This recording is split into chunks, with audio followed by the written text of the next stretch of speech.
Hello and welcome everyone. My name is Tania El Khoury. I'm the director of the Center for Middle East Studies at Brown University. And it's my great pleasure to co-host today's event. The event is part of a series co-hosted by Brown University's Center for Middle East Studies and the Columbia University Middle East Institute. We are presenting a joint series entitled Gender and Body Politics, Arts in the Middle East and its Diasporas. So far, we have been in conversation with the Palestinian artist Basil Abbas and Juan Abu Rahmeh, as well as the Iranian artist Murasheen Al-Yahari. Today, of course, we are going to be in conversation with the artist, academic, and activist Tania El Khoury. But let me first introduce my co-host, Catherine Spellman. Professor Catherine Spellman is a sociologist on faculty at Columbia's Middle East Institute and the Aga Khan University in London. Her research focuses on women and gender dynamics in Muslim communities in the UK and the US. Catherine has a particular interest in rituals and cultural production within the context of diasporic spaces and their connections to wider social movements. Hello, Catherine. Hello, Nadia. Over to you. Thank you very much. And thank you so much, Tania, for being with us today. It's such a pleasure to know you and your work. I'm really delighted to introduce you. Tania El Khoury is a live artist whose work focuses on audience, interactivity, and its political potential. She creates installations and performances in which the audience is a witness and active collaborators. Tania's work has been translated in multiple languages and has been shown in 32 countries across 6 continents. And her work is shown in spaces ranging from museums to cable cars. And we'll talk a little bit more about her site, the sites that she selects today. She is a recipient of the Soros Art Fellowship, the Bessies Outstanding Production Award, the International Live Art Prize, the Total Theatre Innovation Award, and the Arches Brick Award. Tania is director of the OSUN Center for Human Rights and the Arts at Bard College here in New York. And she's associated with the Forest Fringe collective of artists in the UK and is a co-director of Dictaphone Group in Lebanon, which is a research and live art collective aiming at questioning our relationship to the city and its public spaces. So again, we are so delighted to have you here with us today. And Nadia, would you like to start the conversation? Yeah, sure. So Tania, when we first met, that was almost a decade ago at the Athens Biennale. And you were talking in a panel and you had installed this incredible piece called Garden Speak.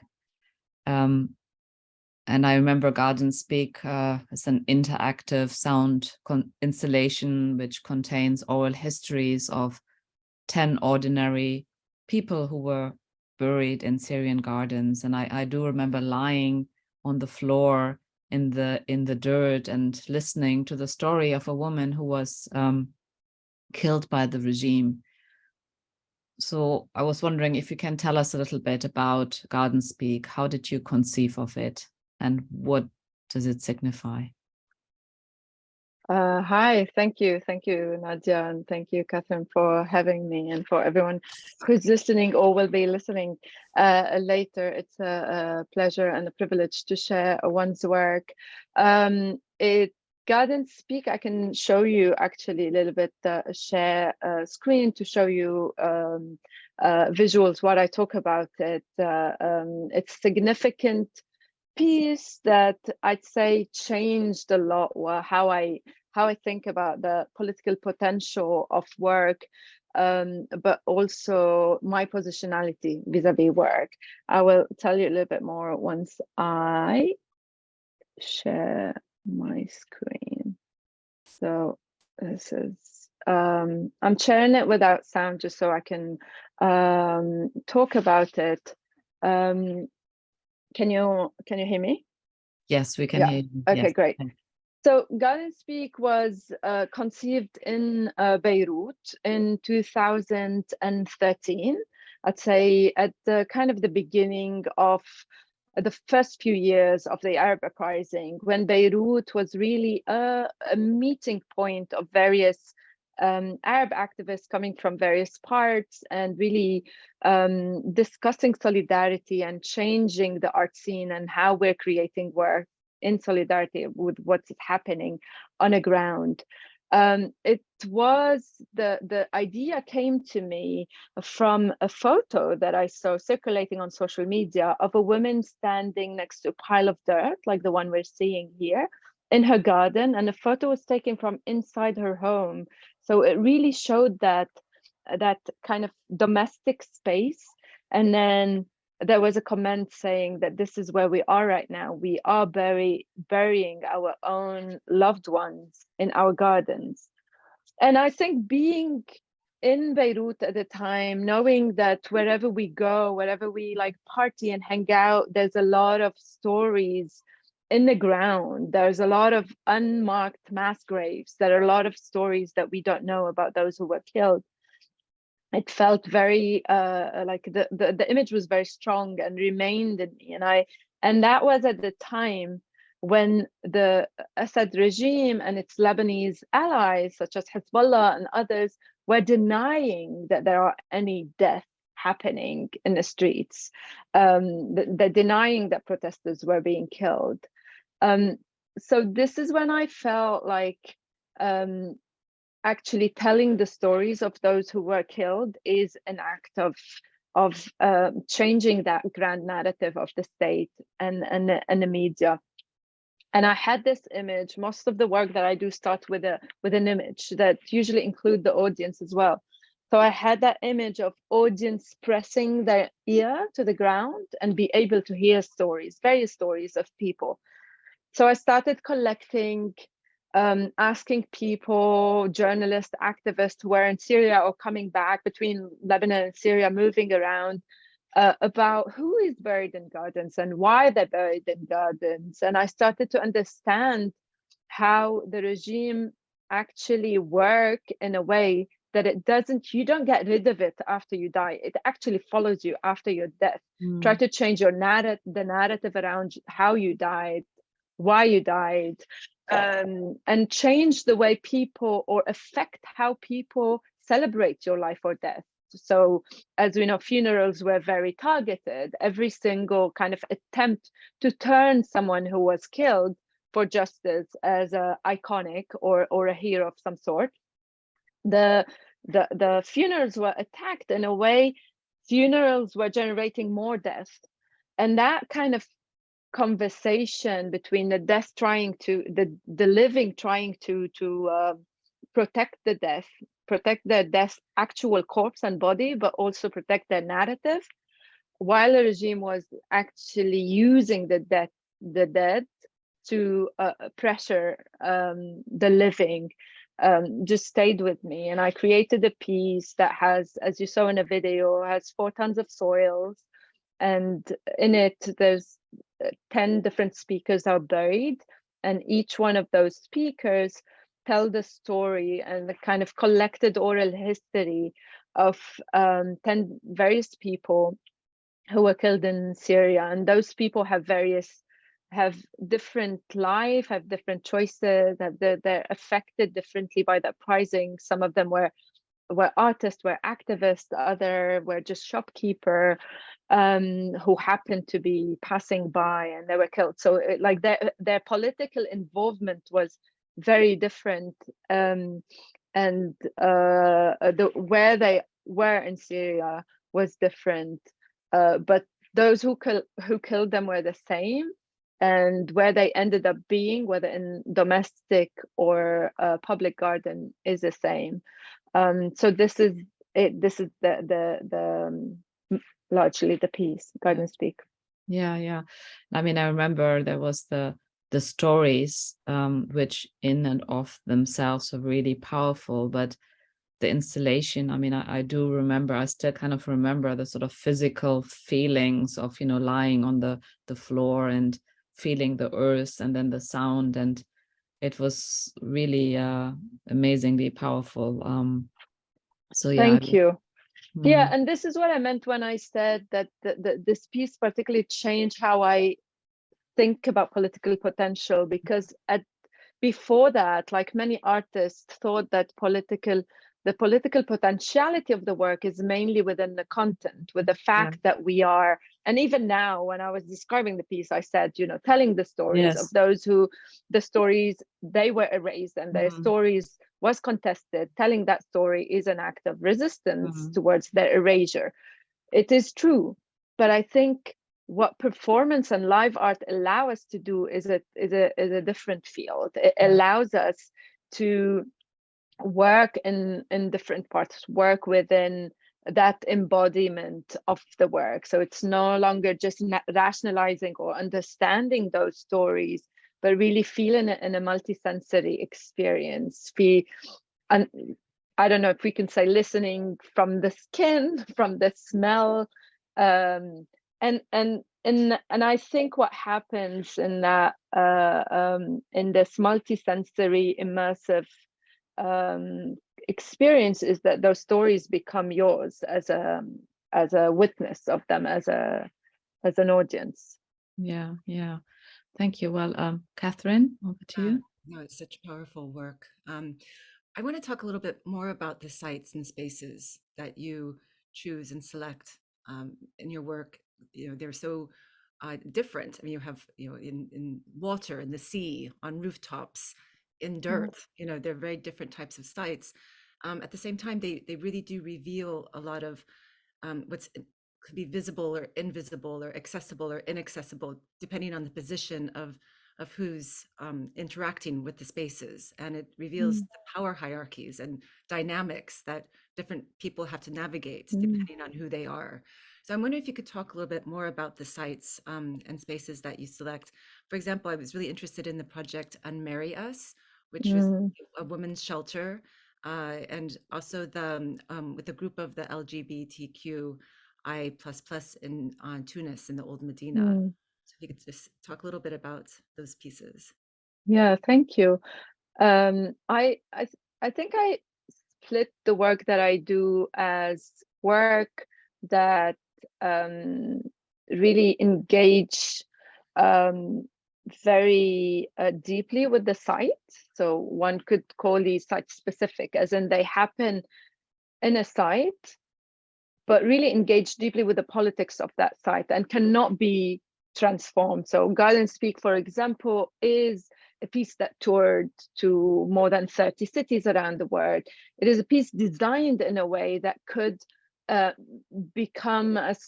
take shapes in various places, use local soil, and that's part of its design.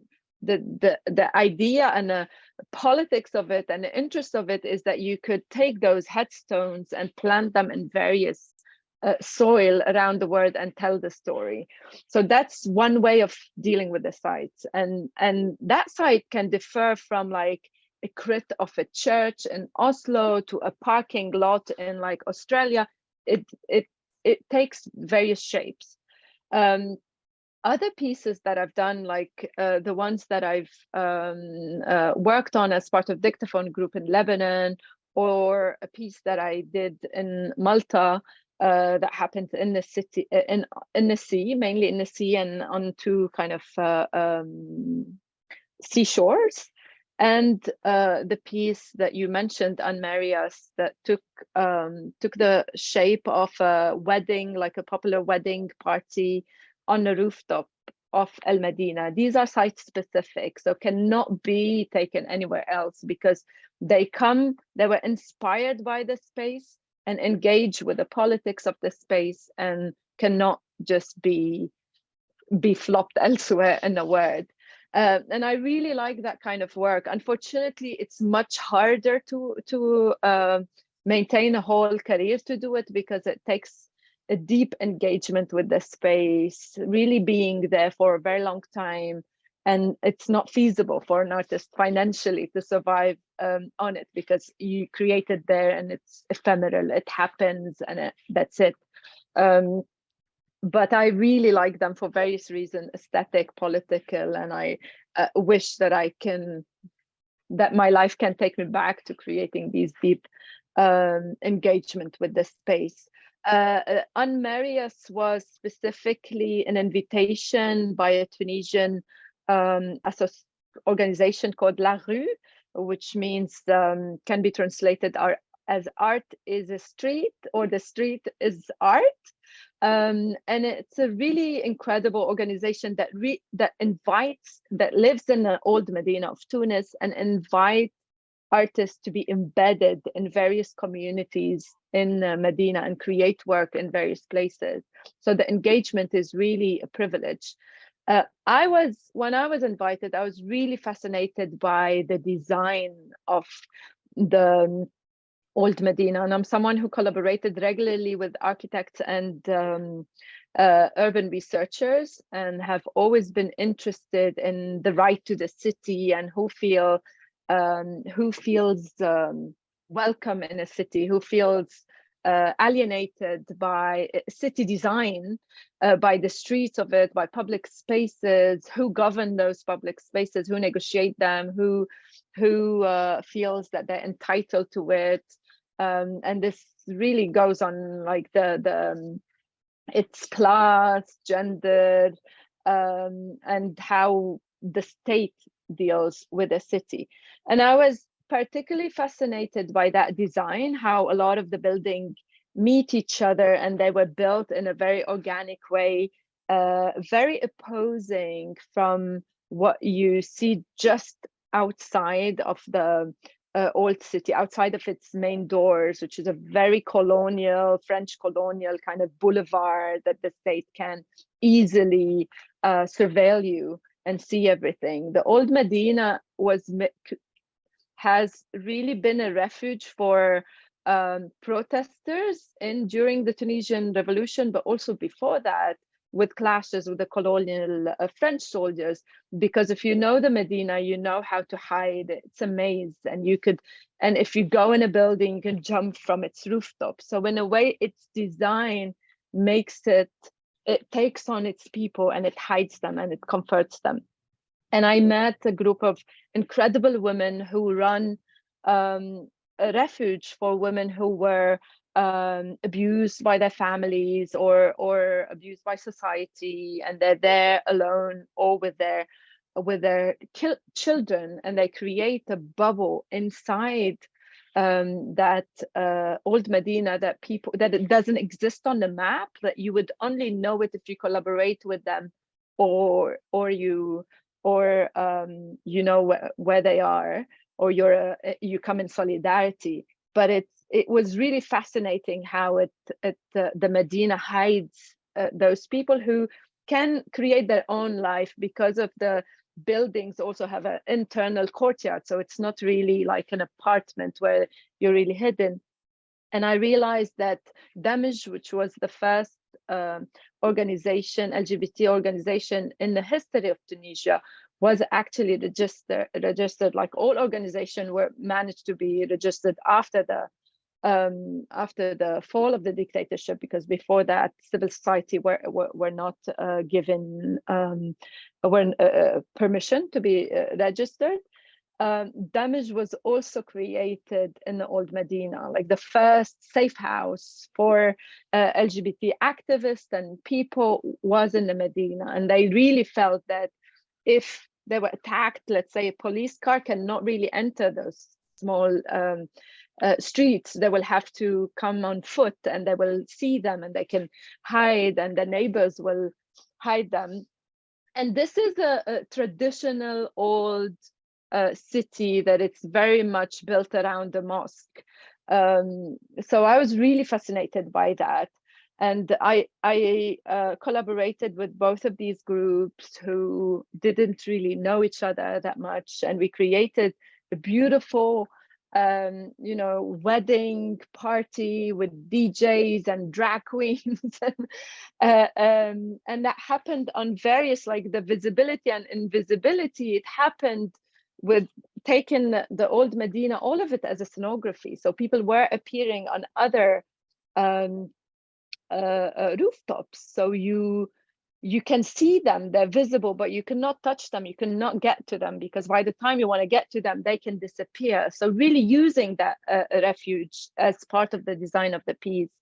And I really like that collaboration, because for a lot of these women, they were reduced to their abuse. So a lot of people who come and talk to them, they were ready to just say, yeah, I was abused, 1, 2, 3, I was abused by that. And I wasn't interested in that at all. I wanted them to appear, just to appear, because a lot of them couldn't leave that space for 6 months, sometimes a year. So I wanted them to appear with their glory, their beauty, all of that there. And the only text that those women have said was a text about the old Medina. So they became almost the expert of the Medina, and almost like urban researchers themselves, or people who are part of the narrative and the building of the social element of the Medina. And for me, that was that political potentiality, not to retell or reinforce their abuse or their victimhood. And unlike Garden Speak, where it felt like telling those stories was that political act, in that piece, I'd say like being silent about that story felt like the political act. It's extraordinary. It's a joyous haven of subversion. It's really fascinating. Thank you. Yeah, do you want that lead? Yeah. I was thinking that your reflections on your positionality, especially on the challenges in relation to your piece performing the Arab while being a feminist, very much resonates with my own dilemmas writing about women and gender in the Middle East in the context of being based within Western institutions and having Western audiences, and the question of how do we address issues of gender-based inequalities and violence without feeding into pre-existing stereotypes, racism and Islamophobia. We've talked about this before. And in an article you published in Kohel, which is an online journal of body and gender research that comes out of Beirut. And in that article, you give examples linked to 2 of your performance pieces. One is Jaride, and one is Maybe If You Choreograph Me, You Will Feel Better. Can you explain what these 2 works evoked in you in terms of the dilemma being an Arab feminist faced with Western stereotypes? And I don't know if you have any sort of visuals linked to those. Yeah, that would be great. I was trying to share, I don't know if I've done that, but I was trying to share Unmarry Us a little bit. Are you able to see it? Yes, we can see it. Okay, so that's just a little bit of a kind of context. I thought I pressed it, but clearly not. Okay. But just to show you the various kind of rooftops that were involved in the old Medina. But yeah, thank you for bringing up these 2 pieces and that reflective piece about them.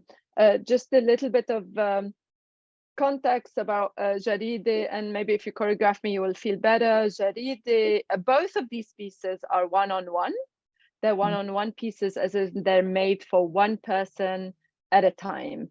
The audience is both the audience, but also the co-performer of the work. They're both quite playful.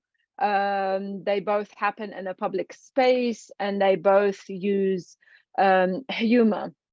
The difference between them, I would say, I'll tell you a little bit about what they are, and perhaps show you some video.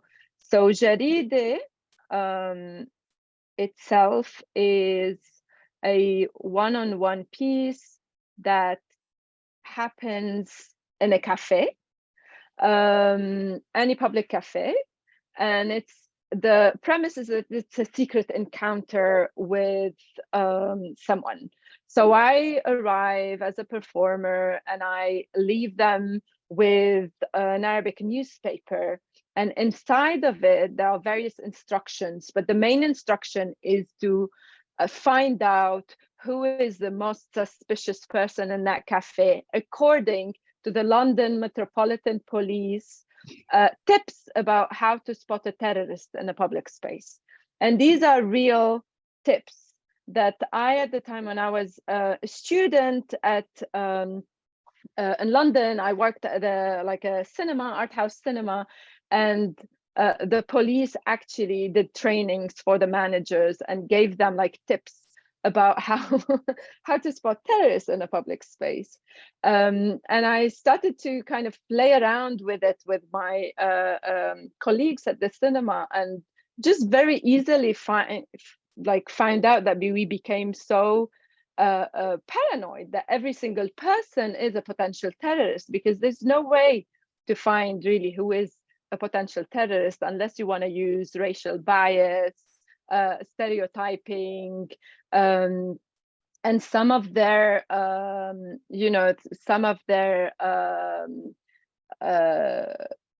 how to stop this? Okay, did it stop sharing? Yes. Yeah. So some of it was really ridiculous. Like if someone is wearing clothes that don't fit the weather, which is every single person in London with this fluctuating weather. So we used it as a very playful thing, but I would say that Jarida actually uses those stereotypes, that it uses them as a context to expose the state and people's bias and racism. It tries to push those stereotypes further to this kind of ultimate paranoia, and to laugh at it, to render it ridiculous and baseless. But maybe if you choreograph me, you will feel better is different. It is still a one-on-one piece. It is way more poetic. Part of it is autobiographical. It uses gender oppression, or it explores gender oppression really to explore wider, like that relationship between the oppressed and the oppressor relationship in a vastly. So I will show you a little bit also the kind of the videos, just to give you an idea. So this happens in a public space. The idea is that an audience, only male people who self-identify as male can see it. They see it from the third floor of a building, and I passed by under their window. The kind of playful premise of it is that I'm going to give them the most kind of poetic, dramatic, cinematic passing of a woman under their window. But to be able to do that, they actually build that character. They give me a name. They decide what sort of like feelings I am feeling. They choreograph me in the city. And of course, they can choreograph me because I gave them power over my body for like a half an hour, but they cannot choreograph the whole city. You know, people who are passing by are real. How they relate to it is real. Like the cars, if they ask me to jump in front of a car and I do that, the car is real and its effect is real. So really was a very interesting piece in dealing with power, but also in dealing with how much that kind of how much you can push a performance, and that line between fiction and aestheticized relationship in performance was very striking to me. But unlike Jaride, this wasn't about stereotype. This was about oppression in general, and that relationship, kind of giving out power or trusting someone with power over your body and how they abuse it or not. And that kind of very clear relationship between the oppressed and the oppressor, and who has more power at different times, was what I was interested in it. And I really thought about it with humor, as a lot of the work that I've done, especially in the past.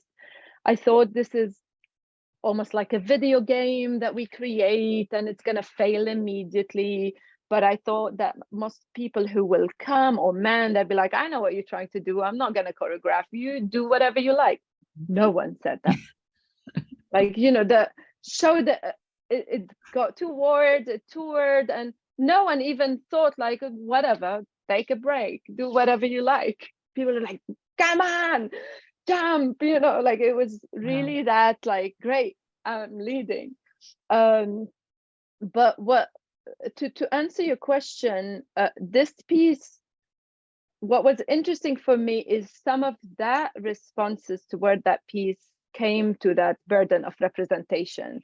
So people who would see it and immediately jump, or would know about it without seeing it and immediately jump to the conclusion that this is about the oppression of Arab women. And not to claim that Arab women are not oppressed or have like, but who am I to talk about all Arab women? That's like there are 22 different states and different ethnicities and regimes who deal with women differently. And so it wasn't like I rejected that kind of burden of representation to all Arab women, because I was specifically thinking much wider, like even beyond gender at the time. And I thought it was like just brought back to, you are representing who you are, which is a burden of representation that artists, white artists, don't have to deal with. Yeah. How did you select the males in that piece? So yeah, why did I decide that it's only for male? And how did you go about finding which males? Yeah, so I just felt like I wanted it about that gender dynamic, but I wanted something that would also feel different to me. So I tested it out with various voices, like voices that like I can hear as women voices, and it felt like someone is bossing me around. And sometimes it was funny, sometimes, but as soon as I heard the stranger male in my ear, my body reacted differently. So it was very much about that relational aesthetics between us, that dynamic that I was interested in. It I was interested in something that works for me as well.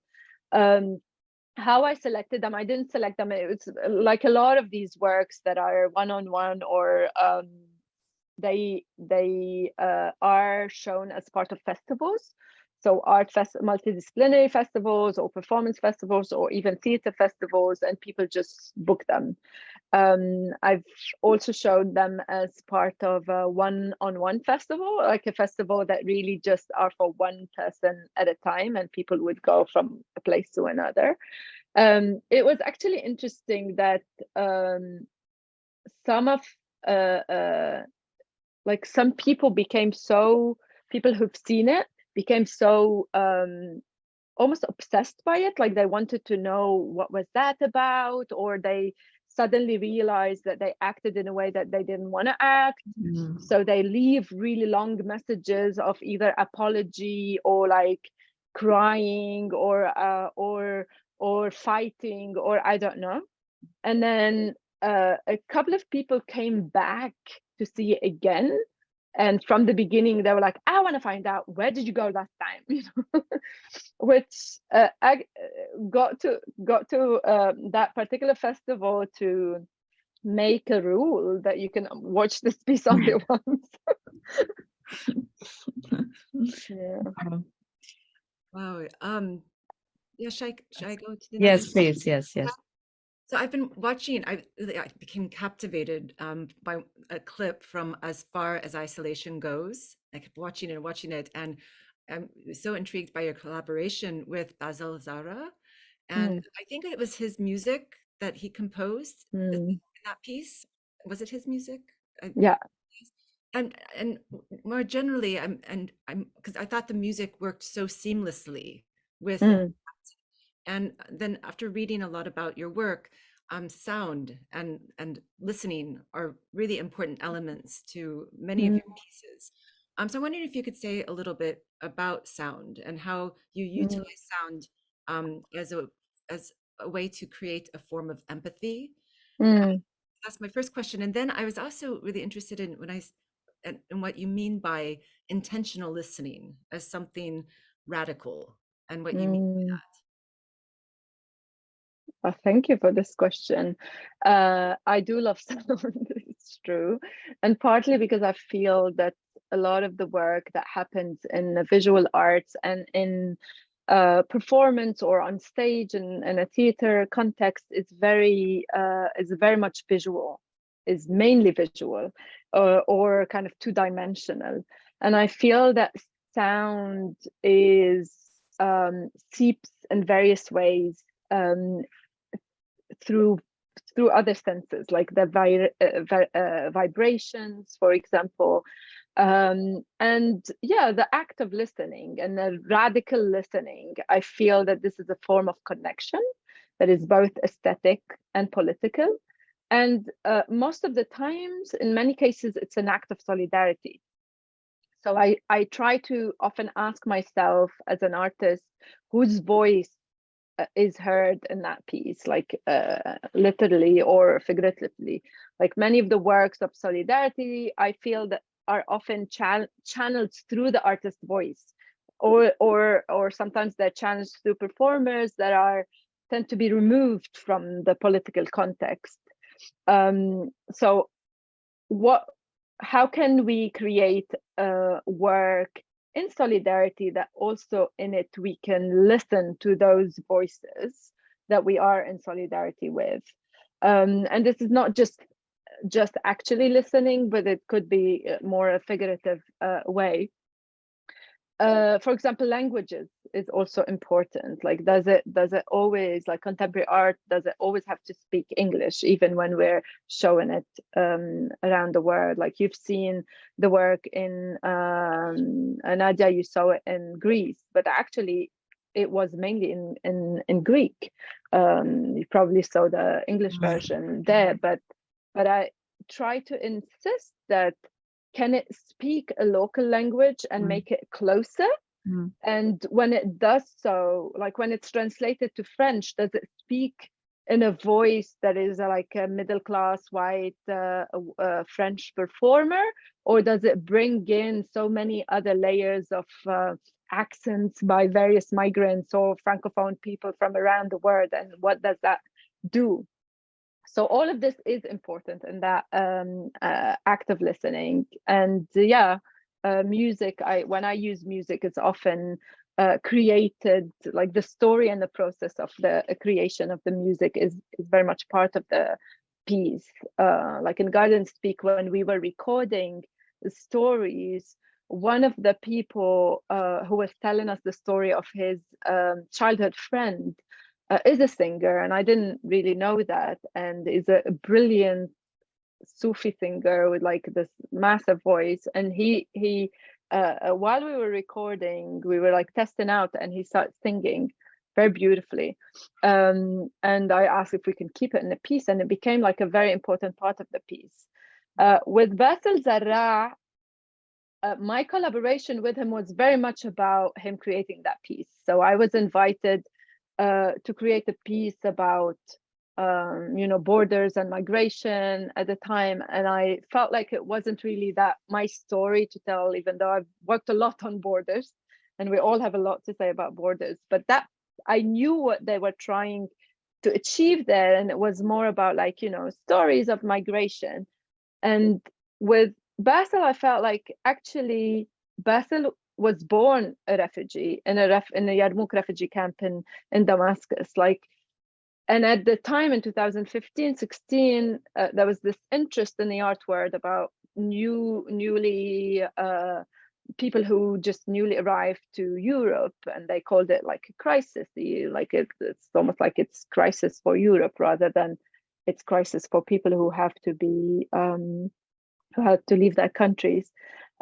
So it was important for us to kind of bring back that conversation that there are people who have been living in that limbo of being refugees for a long time, such as Palestinians and others.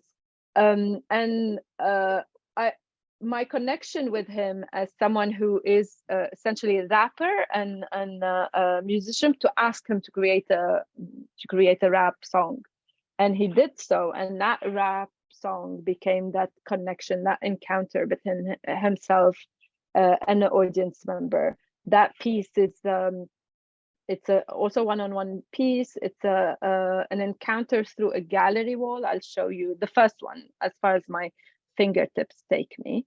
I'll show you a little bit the video from it. So you encounter, the audience encounter Basil through a hole in a gallery wall, and Basil touches their arm, and he draws a line of people on their arm, like a line of people fleeing or walking. He takes their fingertips, he kind of put ink on them, and they have that connection without really seeing each other while they're listening to that song that he created, which is inspired by the journeys that his sisters have made all the way from Damascus to Sweden.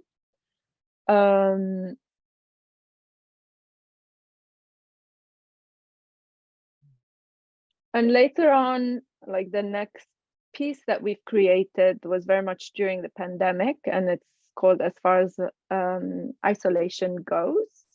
And that is like a sequel about what, so as far as my fingertips take me, explore that journey that people make and how they make it, and tells like details of people crossing from Turkey specifically, etc. And then as far as isolation goes, it explores that mental health and physical health of people who find themselves in a new place, but isolated, like completely isolated from their environment, from their political context, but also isolated by the state, isolated by the new environment they're in.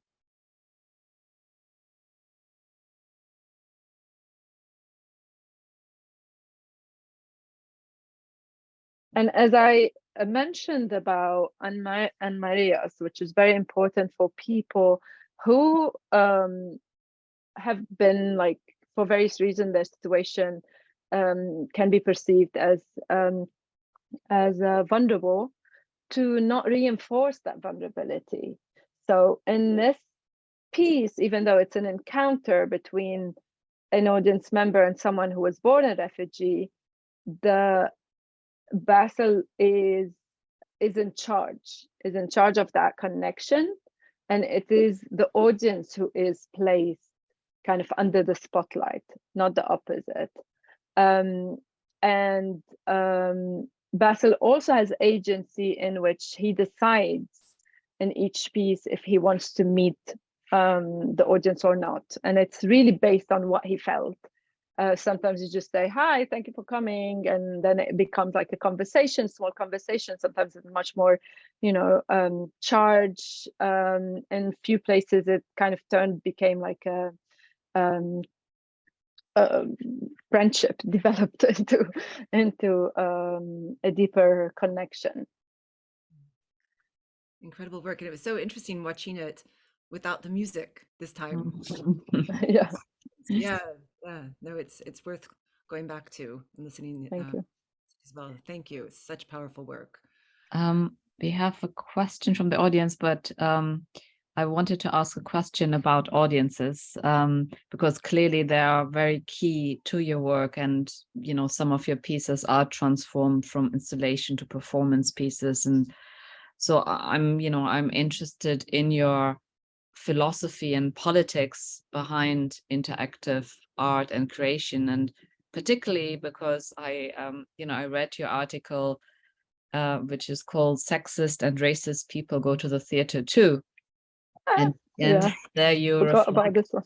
Yes, and Yeah. you reflect on your experiences with audiences, and you wrote, I quote, "When faced with challenging performances that might ask the audience to position themselves in regards to gender politics, injustice, and resistance, people would certainly open up, but only to reveal their own values, politics, and nature with all its ugliness and beauty."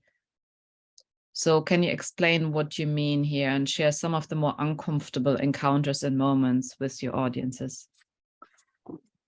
Yeah, so I think we mentioned a little bit that idea of the embodied knowledge of the work. So work that connects both in its form and its content, not just through the rational and the visual, but also uses other senses. The smell is a big one. The tactile, I think we very rarely touch art. Art is untouchable. So how do we create art that it's very much need to be touched, to be engaged with and smelled, and taste is also a big one. I think that what I try to do, and I link that with the political potential. So the work that I create and the work that I'm interested in is not work that offers itself from the beginning. This is political work made for the good of the society, and you need to just perceive it as activism. I think of it that it starts from a very clear political motivation, like saying, oh, okay, we need to tell these stories, we need to expose that necropolitics of the Assad regime. We're not like hiding that positionality or that political motivation, but still work that is like that, and like work for the context of this conversation, even the work that is feminist, whether it's art or writing, even if it's created by a feminist writer or feminist maker, it's not automatically feminist. Like practice has it's a practice. The politics need to be practiced every single time, because even the work that is done by feminists and by people who mean well can end up reinforcing those power struggles between people. They end up reinforcing other people's victimization or alienation. So that's how I see it, that it's the work, every single work has a political potentiality, and that potential can only be discussed after it's shared with the audience. And that interaction with the audience, the encounter with the audience, is really key. So I always think about the audience as an intrinsic part of the work, not just like a faceless crowd. They can be co-creators, they can be performers themselves, they are people with agency. So that's what I meant, that sometimes when they have a say in the piece, when they feel that they can, depends on how the piece is designed, but if they have agency in it, they can reveal things that are not just beautiful. I've had the people say things even in writing letters and guidance speak while really connecting with the work, but rehashing some of that anti-Arab sentiment, like, oh, they've done that to themselves, or if they weren't so violent things. But this is I'm in a way grateful that the work have allowed them to show who they are, and perhaps in kind of opening up these conversations, this is where change might happen, or not, but at least we don't just think of them as great just because they came to see the work, but we know who they are. They can show themselves. And some of other stuff, I think maybe if you choreograph me, you'll feel better, is the main piece that showed a lot of that kind of internalized patriarchy, because I felt that a lot of people have abused that power that were given to them in a way that made me feel that I no longer want to present the piece. And that was early on in my career, like more than a decade ago, when I really needed to tour and make a name for myself. But I decided that actually my mental health is better than touring work. So I retired it very early on, the piece. And I said, this feels really unhelpful. So yeah, I think that's the main thing that I share. Yeah, I can totally relate to that. Catherine, do you want to read out the question? It's by a colleague here at Brown, Shireen Saad. Would you like to look in the chat, or do you want me to do that? I have it here, yes. So beyond the trap of representation, are you in dialogue with regional revolutionary and feminist aesthetics, both pioneers such as Atal Adnan and Mona Hatoum, and the current generation of radical artists? How can this movement activate catharsis? Thank you, Shireen, for this question. I do find the work of Atal Adnan and Mona Hatoum, and specifically Atal Adnan, as a very inspiring work. And both of these artists are pioneers in how they bring in feminist thinking in a very multidisciplinary way. So it's not just it's a combination of the personal with the collective, with the aesthetic, with the storytelling, with the design, and I've always found that very, very inspiring. The work of radical artists and activists specifically have been very inspiring for my work, and a lot of people from my generation. And a couple of those pieces that you've mentioned, the articles, I really talk specifically about how I've learned a lot about that politics of live art in a public space, and that negotiation of public space and power in relationship to our right to the city and our right to be visible. I've learned it more from protest movement, from uprisings, from people in the street than I've ever learned it in the art world. And that really shifted how I think about that political potentiality, and that difference between what you intend to do and what you actually end up doing once it meets the general public. Thanks. We are sort of running out of time, but Catherine, maybe one last question, short question. Yeah, well, I thought maybe you could talk a little bit about The Sea is Mine, because I think it ties into what you're talking about. I think it's such incredible work. If you could maybe just talk about how I saw it. I think it really challenges the public and private domains and other binaries, such as women, men, and East and West. It really cuts through a lot of those really tough borders and boundaries. So if you could speak a little bit to that. So yeah, The Sea is Mine is a collaboration with an urban researcher and activist called Abir Sa'su in Lebanon as part of Dictaphone Group. But at the time, it really mapped the seashore in Beirut, which is contested, it's privatized, but a lot of us think that it was privatized in Lebanese civil war. As everything, we just blame it on the civil war. So that, for the first time, it really maps it as how did it become privatized. A lot of it was actually private for a very long time, but it followed zoning rules that ensures that even if it's private, you can still access it publicly.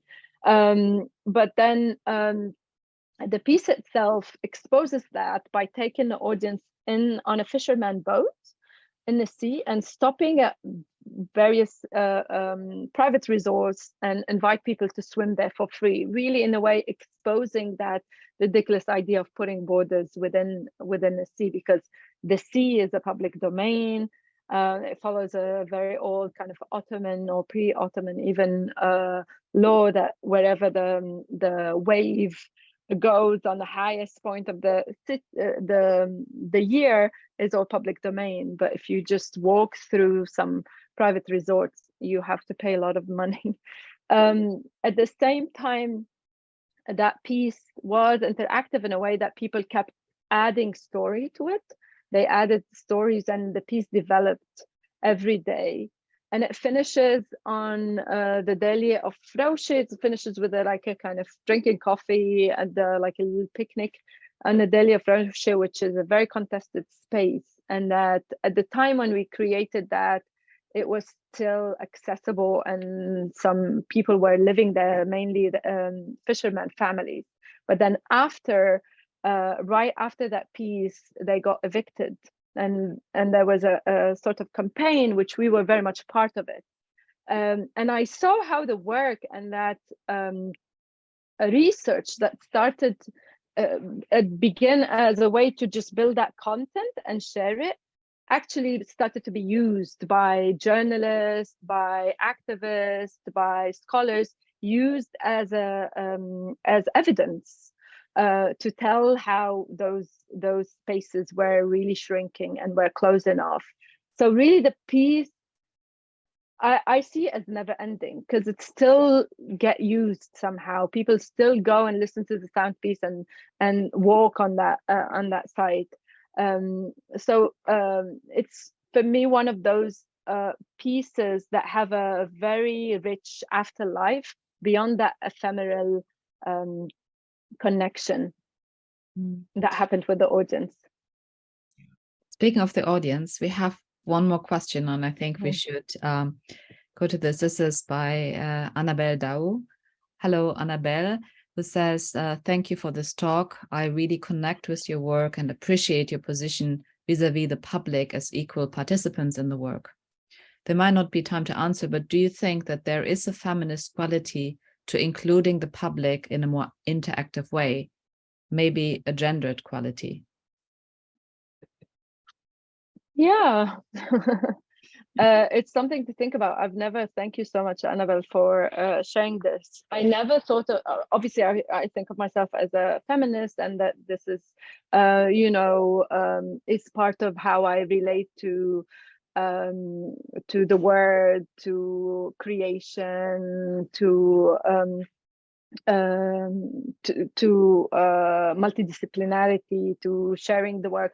But I've never really thought about it as what is driving that interactivity with the audience. But it's definitely something to just really look into more closely, because I do think that work ethics and bringing a feminist way of being to both how we create work, the ethics of the work, which is an ethics of care, ethics of sharing vulnerability, which is very much thoughts that a lot of feminists have written about it. Like, how do we share our vulnerability? How do we create work environments that are about that politics of care? And I think these were, whether I'm aware of it or not, they were very much inspiration and how I wanted to connect to audience and to the participant or collaboration of within the process of the work. So how do we ask questions that are difficult or deal with subjects that are difficult, at the same time create a place where people have agency and feel taken care of? And yes, I agree, this is a very feminist way of being. Yeah. Reminds me of the quote that you have in one of your articles in Kohol by Angela Davis, and you wrote, the kind of feminism I identify with is a method for research, but also for activism. Which is a wonderful quote that you. Thank you. I mean, we could, of course, continue this conversation for a long time, because it's so interesting and your work is so rich, it's so political, but never comes across as didactic, and it's beautiful and inspiring. But unfortunately, we've run out of time. So thank you so much, Tania, for sharing your thoughts, your work, and also giving us your time. Also like to thank, of course, Catherine for co-hosting, my team, Barbara and Emily, for organizing, and the audience who have joined us either via webinar or online. And of course, the recording will be available soon, and I'm sure more people will watch it. So thank you, everyone. Thank you, Nadia. Thank you, Catherine. Thanks, everyone who's listening. It's been a pleasure to be in conversation with you. Thanks. Okay, bye, everyone.